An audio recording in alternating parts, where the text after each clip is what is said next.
Firman Allah Subhanahu wa taala, afaman syarahallahu sadrahu lil islami wa huwa ala nurin min rabbih, maka tiadakah orang yang dibukakan Allah Ta'ala akan dadanya bagi Islam itu, maka iaitulah atas nur daripada Tuhannya. Maka adakah orang yang dibuka hatinya oleh Allah Ta'ala? Adakah orang yang dibuka Allah Ta'ala akan dadanya, yakni hatinya, dengan memeluk agama Islam, dengan Islam boleh terima Islam, maka itulah atas nur daripada Tuhannya, yakni nur ilahi, cahaya Allah Ta'ala, membuka hidayat, cahaya hidayat daripada cahaya hidayat Allah Subhanahu wa Ta'ala. Maka siapakah yang paling baik daripada orang yang tidak mendapat cahaya Allah Ta'ala? Maka orang yang menerima Islam, yang dibukakan Allah Ta'ala hati dia Islam, terima Islam, dapat beramal dengan Islam, adalah orang yang mendapat cahaya hidayat Allah Ta'ala. Nur hati, nur Allah Ta'ala masuk di dalam hati-hati manusia. Sebab itulah bagi orang yang tidak dapat hidayat Allah Ta'ala, walaupun duduk sama dengan Nabi, walaupun ada kerabat Nabi, pak saudara Nabi Abu Jahal, tidak beriman. Duduk serumah dengan Nabi Abu Jahal, Abu Talib, tidak beriman dengan Allah, tidak beriman. Dan ada yang jauh berjalan kaki cari Nabi, jumpa, beriman dengan Allah Ta'ala. Maka orang yang mendapat, orang yang dibukakan dadanya menerima Islam, maka dia adalah orang yang dapat cahaya Allah Ta'ala. Maka manakah yang lebih baik daripada orang yang mendapat cahaya Allah dengan orang yang tidak mendapat cahaya Allah Ta'ala, dengan orang yang tidak beriman dengan Allah Subhanahu wa Ta'ala? Maka kita pun alhamdulillah lah, kerana Allah Ta'ala jadikan kita orang yang beriman kepada Allah, dapat nikmat iman, dapat nikmat Islam. Dengan nikmat iman dan Islam ini adalah nikmat yang paling besar kalau dibandingkan dengan nikmat-nikmat yang lain. Ramai orang yang dapat nikmat tapi lupa pada Allah. Bagaimana Firaun, dia punya nikmat begitu banyak, Allah Ta'ala beri Firaun tak pernah sakit. Tak sakit-sakit Firaun. Kaya, sangat-sangat kaya Firaun. Kuasa sangat-sangat besar kuasa Firaun. Tetapi akhirnya dibinasakan oleh Allah Ta'ala kerana tidak mendapat hidayat daripada Allah Subhanahu wa Ta'ala. Maka dia kata, dan telah mengisyaratkan kepadanya sahibus syar'i, yakni Allah Ta'ala, ataupun sahibus syar'i sallallahu alaihi wasallam. Sahibus syar'i di sini dimasukkan Nabi. Nabi dia kata telah mengisyaratkan ataupun menjelaskan maksud nur di situ. Yang Allah Ta'ala kata orang yang terima Islam ini diberi nur daripada Tuhannya. Maka Nabi menjelaskan yang dimaksudkan dengan nur, sabdanya, innan nura idza dakhala qalbu infasakha wa syaraha. Bahawasanya nur itu apabila masuk ia di dalam hati, apabila masuk dalam hati, maka luas dan terbuka ia. Luaslah maknanya pandangan dia pada dunia dan hingga kepada akhirat, dan nampak apa yang didatangkan ataupun dibawa oleh Nabi sallallahu alaihi wasallam. Maka nur ini adalah cahaya, apabila masuk dalam hati jadi luas. Tidak jadi sempit, luas. Luas hatinya luas dan terbuka hatinya. Apa maksud terbuka hatinya? Yakni menerima Allah Subhanahu wa Ta'ala, menerima hidayat Allah Ta'ala. Maka sembah orang pun tanya, sembah tu tanya orang, ya Rasulullah, adakah bagi yang demikian itu alamat ni tanda? Adakah tanda orang yang hati dia terbuka? Apakah tanda dia hati dia terbuka? Apakah tanda dia hati dia luas hati dia?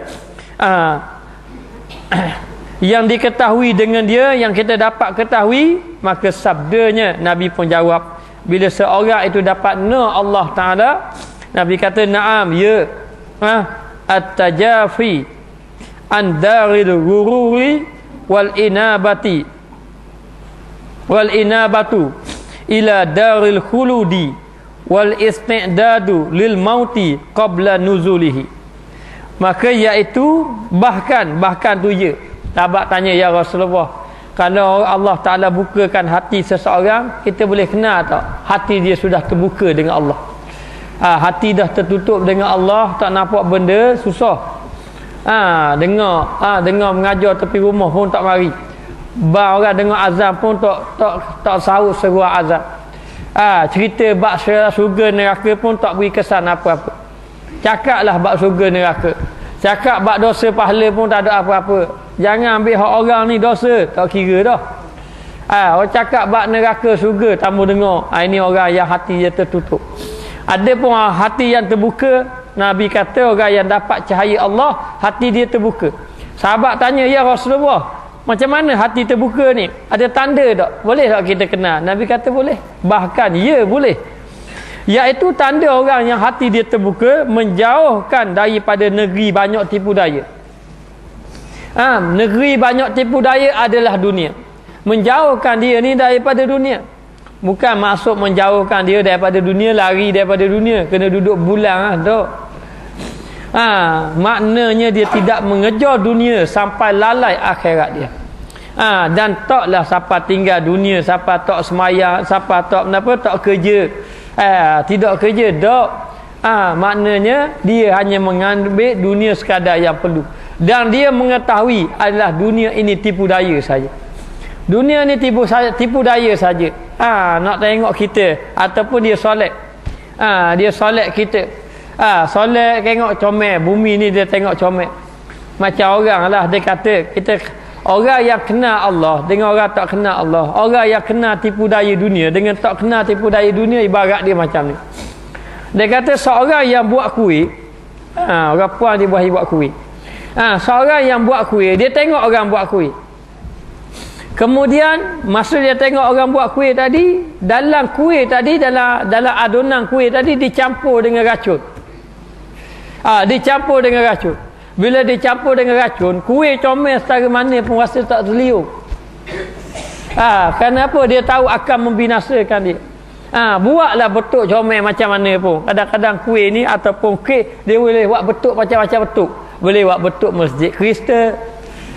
Masa nak buat macam-macam. Jadi tapi kalau lah bentuk comel setara mana pun, tapi kalau orang hak tu tengok, dia tahu hak ni ada bahan yang memudaratkan diri dia tak makan, tak seliur mana. Tetapi bagi orang yang tak tahu, bila dia tengok, dia pun seliur makan. Dia pun makan. Jadi nak beritahu orang hak tahu mengenai tipu daya dunia, dia tidak hairan dengan dunia. Bahkan dia hanya mengambil dunia sekadar yang perlu saja, dan dunia ini penuh dengan tipu daya. Maka tanda orang yang hati dia dibuka oleh Allah Ta'ala, nampak Allah Ta'ala, maka dia akan menjauhkan daripada negeri tipu daya, yakni menjauhkan dia daripada mengejar dunia sampai lalai kepada Allah Ta'ala. Siapa kejar dunia sampai lalai kepada Allah, siang kerja lagi, malam kerja lagi, tak ada masa rehat. Tak ada masa rehat. Ada masa saya rehat sikit pun habis digunakan masa pada perkara yang sia-sia. Maka rugi. Rugi. Sedangkan kita ni duduk atas muka dunia ni sementara saja. Kita akan berlayar jauh nanti. Semua akan berlayar jauh. Kita akan naik satu kapal. Kapal yang kita naik nanti, kita kena bawa bekalan yang banyak. Siapa yang bawa bekalan sikit, maka dia akan menjadi orang yang rugi. Dia akan jadi orang yang rugi. Maka di antara orang yang hati dia terbuka, dia kenal dah ini tipu daya dunia. Tipu daya dunia, dan kembali ia ke negeri yang kekal, dan dia ini bertaubat kepada Allah. Maknanya dia ni hati dia teringat kepada negeri akhirat. Hati dia teringat kepada akhirat. Bahawa dia tahu dia ni akan pergi juga, akan singgah di suatu negeri yang kekal abadi, yakni negeri akhirat. Duduk atas muka dunia, ingat sama ke akhirat. Ini orang yang hati terbuka dengan Allah Ta'ala. Macam orang pergi belayar lah. Orang pergi belayar, dia pergi belayar mana-mana pun, pergi kat Mekah pun ataupun pergi mana-mana dia pergi belayar, dia teringat sama kampung halaman, dan dia tahu tempat yang dia pergi jalan ni tempat sementara saja. Anak kita atau belajar luar negara, ataulah kat Mesir, dia walaupun duduk kat Mesir, dia teringat satu hari nanti aku akan balik juga ke kampung aku. Nak balik teringat sama. Jadi hati dok gantung kat kampung dia. Maka orang duduk atas muka dunia, hati dok gantung kat akhirat. Mana ingat ke akhirat sama. Bila ingat ke akhirat, nak buat dosa, takut nak buat dosa. Sebab benda dekat akhirat nanti dibentangkan di hadapan Allah. Dibentangkan di hadapan Allah. Jadi nak beritahu, kita duduk atas muka dunia ni bukan untuk nak berseronok-seronok dah. Tetapi untuk mencari bekalan sebanyak mana yang boleh. Hari ini Allah Ta'ala beri peluang cari bekalan saja. Bekalan saja. Dan Allah Ta'ala akan tengok bekalan apa yang kita bawa. Sama ada bekalan itu bekalan yang banyak pahala ataupun bekalan tadi bekalan yang banyak dosa. Maka orang yang hati dia terbuka kepada Allah, akhirnya dia kata dia akan kembali kepada negeri yang kekal, dia akan bertaubat, dia akan rujuk, hati dia teringat kepada negeri akhirat dan mensedia bagi mati. Mensediakan bagi mati, yakni bersiap sedia dengan amal yang soleh. Amal yang soleh dahulu daripada datangnya, yakni dahulu daripada datang kematian. Orang yang cerdik kata Nabi, orang yang bersiap sedia untuk menghadapi kematian. Siap sedia untuk menghadapi kematian, kerana kematian ini pasti akan berlaku. Tiap-tiap seorang pasti akan berlaku. Kul innal mautal ladzi tafiruna minhu fa innahu mulaqikum. Katakanlah wahai Muhammad, kematian yang kamu lari-lari pasti akan berjumpa dengan kamu. Kita ni memanglah kita berasa nak hidup lama. Berasa nak hidup lama. Bila rasa nak hidup lama, berasa tak mati, kita pun buat ikut hawa nafsu. Ikut hawa nafsu saja. Tapi kita kena ingat, apa yang kita buat di atas muka dunia ini akan dibentangkan di hadapan Allah Subhanahu wa taala. Maka orang yang hati dia mendapat cahaya Allah, hidayat Allah taala, hati dia tidak tertipu daya dengan kehidupan dunia dan hati dia sentiasa mengingati akhirat. Akibat daripada ingat akhirat, sentiasa bersedia untuk menghadapi kematian. Dan mati tak kira masa dah. Tak kira. Bila sampai masa mati, dia akan mati. Baik muda, baik tua, mati belaka. Mati belaka bila sampai masa dia. Jadi orang yang ni, orang yang hati dibuka oleh Allah Ta'ala, hidayah Allah, dia akan bersiap sedia untuk menghadapi kematian. Dengan apa? Dengan amal yang soleh. Sebab apa? Bila kita mati, anak beranak kita pergi juga agak kubur. Kalau kita ada kenderaan, kalau kita ada harta kita mungkin pergi juga agak kubur. Kereta kita ni pergi kot kat kubur. Orang guna kot kereta kita. Siapalah dekat kubur. Kemudian selain daripada tu, siapa lagi? Jiran tetangga kita pergi juga dekat kubur. Teman kita, orang yang kita kasih, isteri kita, suami kita akan pergi juga dekat kubur. Tetapi lepas daripada tu, orang yang kita kasih pun balik, harta kita pun balik, jiran tetangga kita pun balik. Habis semua balik, tinggal kita seorang. Tinggal kita seorang. Bila kita seorang ni, kita nak duduk satu tempat yang agak lama, lebih lama daripada alam dunia ni, dipanggil alam barzakh. Maka kita duduk situ, yang tinggal dengan kita adalah amalan saja. Kalau amalan tadi amalan yang baik, maka kita beruntung. Tapi kalau amalan yang buruk, kita akan rugi. Kerana orang yang mati, kalau dia boleh bangkit atas muka dunia, barang 1 minit pun untuk ucap astagfirullah pun dia nak. Kalau boleh dah, kita ni Allah Ta'ala beri lagi nyawa. Beri lagi nyawa pada kita, tujuannya untuk kita mengabdikan diri kepada Allah Ta'ala dan beri lagi peluang. Maka bila Allah Ta'ala beri peluang, bermakna kita perlu bersiap sedia untuk menghadapinya, dan pasti akan dilalui oleh semua manusia, akan berjumpa dengan Allah Ta'ala, dan Allah Ta'ala akan tanya atas apa yang kita lakukan. Di antara yang dia tanya, umur yang kita Allah Ta'ala beri pada kita, buat apa dengan umur tadi? Masa umur muda-muda buat apa? Kemudian Allah Ta'ala beri harta kepada kamu, dengan apa harta kamu gunakan? Kemudian Allah Ta'ala beri pula ilmu kepada kamu, dengan apa ilmu kamu beri? Kamu amalkan dia ataupun tidak? Kemudian apa-apa nikmat yang Allah Ta'ala beri, Allah Ta'ala akan tanya kepada kita. Maka orang yang hati dia dah dekat dengan Allah Ta'ala, terbuka dengan Allah Ta'ala, maka dia akan buat amal ibadat, bersiap sedia melakukan amal ibadat kepada Allah Subhanahu wa Ta'ala. Barang yang rugi dia amal ibadat, dia menangis dah, dia sesal dah. Ada seorang orang soleh, kalau tak silap dia tok guru kepada Imam Bukhari, kalau tak silap. Satu hari dia semayang lewat. Lewat dengan arti kata dia semayang ni, dia pergi masjid, tiba-tiba orang balik habis. Bila dia pergi masjid, orang balik habis, dia rasa menyesal kerana dia telah tertipu dengan kehidupan dunia sampai dia terlepas semayang berjemaah. Balik menangis dia, Allah lepas semayang jemaah. Kalau rugi 10,000 tak nangis lagi. Semayang jemaah rugi, nangis, sedih. Sebab apa menangis? Kemudian dia teringat satu hadis. Salatul jama'ati afdalu min salatul fadhi bi 27 darajah.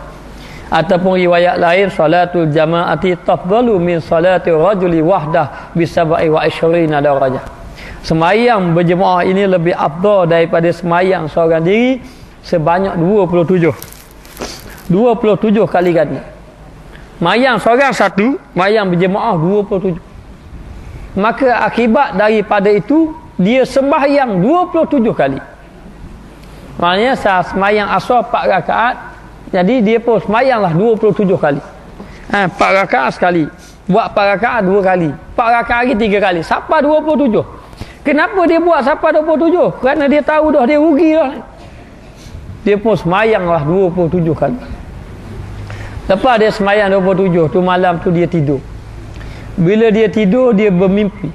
Dia berjalan pergi satu tempat, tetapi dia ditinggal oleh orang ramai. Bila dia ditinggal oleh orang ramai, dia pun panggil orang tadi. Kata, mari sini, jangan tinggal saya. Kata orang tadi, bawa ramai-ramai, kamu tidak